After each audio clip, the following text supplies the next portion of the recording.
சட்டவிரோத பணப்பரிமாற்ற வழக்கில் கைதாகி முன்னாள் அமைச்சர் செந்தில் பாலாஜி புழல் சிறையில் அடைக்கப்பட்டிருக்கிறார். அவருடைய நீதிமன்ற காவலும் தொடர்ச்சியாக நீட்டிக்கப்பட்டு வரக்கூடிய அதே சூழ்நிலையில் இந்த வழக்கு தொடர்பாக அமலாக்கத்துறை விசாரணைக்கு தடை விதிக்க வேண்டும் என்று செந்தில் பாலாஜி தரப்பில் தொடர்ந்து கோரிக்கை முன்வைக்கப்பட்டு வந்தன.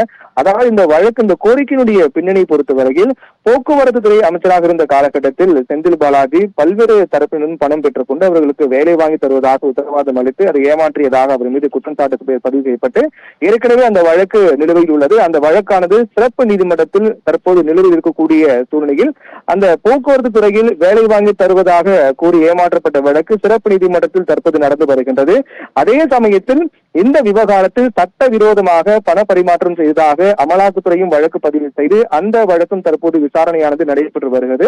இதில் அமலாக்கத்துறை பதிவு செய்த வழக்கு தான் சூடுபிடித்து வரக்கூடிய நிலையில் ஏற்கனவே இருக்கக்கூடிய அந்த வழக்கு, அதாவது சிறப்பு நீதிமன்றத்தில் இருக்கக்கூடிய வழக்கு விசாரணை முடியும் வரையில் அமலாக்கத்துறை விசாரணைக்கு தடை விதிக்க வேண்டும் என்பதுதான் செந்தில் பாலாஜி தரப்பினுடைய கோரிக்கையாக இருக்கிறது. ஆக செந்தில் பாலாஜி தரப்பை பொறுத்தவரையில் ஏற்கனவே சென்னை மாவட்ட முதன்மை அமர்வு நீதிமன்றத்தில் இது தொடர்பாக மனு தாக்கல் செய்தார்கள். அதாவது போக்குவரத்து துறையில் வேலை வாங்கி தருவதாக கூறி ஏமாற்றப்பட்ட வழக்கு தற்போது விசாரணை நடைபெற்று வரக்கூடிய சூழ்நிலையில் அது முடியும் வரை, அந்த விசாரணை முழுமையாக முடியும் வரை அமலாக்கத்துறை விசாரணைக்கு தடை விதிக்க வேண்டும் என்று செந்தில் பாலாஜி தரப்பில் சென்னை மாவட்ட முதன்மை அமர்வு நீதிமன்றத்தில் ஏற்கனவே வழக்கு மனு தாக்கல் செய்யப்பட்டு அந்த வழக்கை மாவட்ட முதன்மை அமர்வு நீதிமன்ற நீதிபதி அல்லி அந்த வழக்கை தள்ளுபடி செய்தார். அமலாக்கத்துறை விசாரணைக்கு தடை இல்லை என்று ஏற்கனவே நீதிபதி அல்லி உத்தரவிட்டிருந்தார்.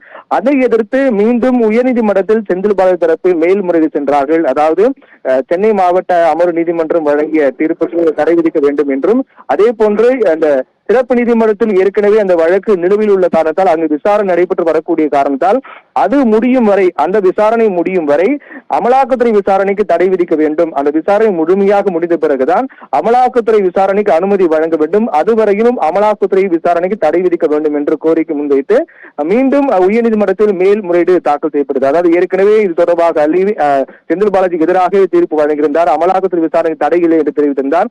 அதை எதிர்த்து உயர்நீதிமன்றம் சென்றார்கள் செந்தில் பாலாஜி தரப்பினர். அப்போது அந்த மேல்முறையீட்டு வழக்கை விசாரித்த சென்னை உயர்நீதிமன்ற நீதிபதி MS ரமேஷ் மற்றும் சுந்தரம் ஆகிய 2 நீதிபதிகள் கொண்ட அமர்வு இந்த வழக்கு இன்று விசாரணைக்கு வந்தது. அப்போது இந்த மனுவை விசாரித்த நீதிபதிகள் அமலாக்கத்துறை விசாரணைக்கு தடை இல்லை என்று உத்தரவிட்டிருக்கிறார்கள். அமலாக்கத்துறை தரப்பு விசாரணை செய்யலாம், அமலாக்கத்துறை தரப்பு விசாரணைக்கு தடை விதிக்க முடியாது என்று செந்தில் பாலாஜி தரப்புக்கு எதிராகவே இந்த தீர்ப்பானது அமைந்திருக்கிறது. இந்நிலையில் இந்த அமலாக்கத்துறை விசாரணை என்பது ஆரம்ப கட்டத்தில் இருக்கக்கூடிய காரணத்தால் அமலாக்கத்துறை விசாரணைக்கு தற்போது தடை விதிக்க முடியாது. தடை விதித்தால் இந்த வழக்கை திசை திருப்பு வகையில் மாற்றப்படும் என்றும் அதன் அமலாக்கத்துறையின் விசாரணை என்பது தற்போது ஆரம்ப கட்ட நிலையில் தான் இருக்கிறது. இன்னும் முழுமையடையாத காரணத்தால் அமலாக்கத்துறை விசாரணைக்கு தடை விதிக்க முடியாது என்று சென்னை உயர்நீதிமன்றம் தெரிவித்திருக்கிறார்கள். இது தொடர்ந்து செந்தில் பாலாஜி தரப்புக்கு பின்னடைவாகவே பார்க்கப்பட்டு வருகிறது. என்றால் ஏற்கனவே இந்த விவகாரம் தொடர்பாக நீதிபதி அல்லியும் செந்தில் பாலாஜி எதிராகவே ஒரு தீர்ப்பு வழங்கப்பட்டது.